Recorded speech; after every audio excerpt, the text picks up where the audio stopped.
cuesta 7.200 euros.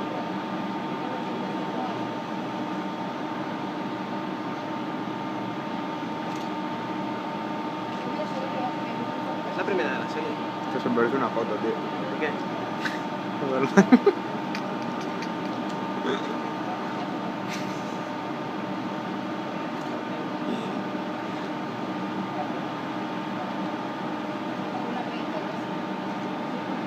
Venga, que se me acaba la batería, cabrón.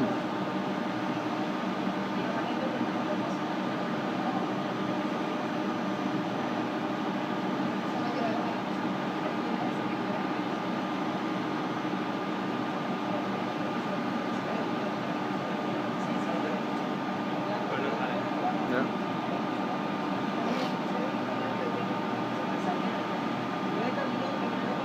Que además está con la puerta abierta. Ya. Yo de día hasta que no cerrase la puerta no me ponía.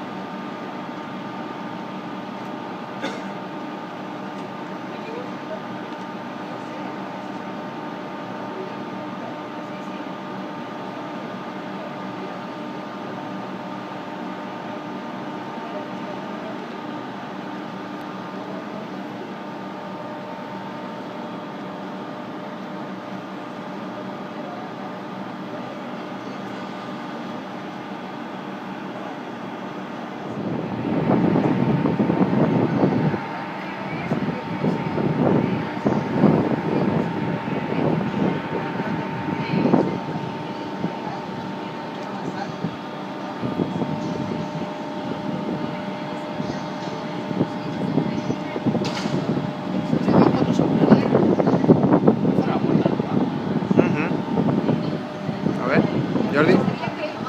¿Cómo para atrás?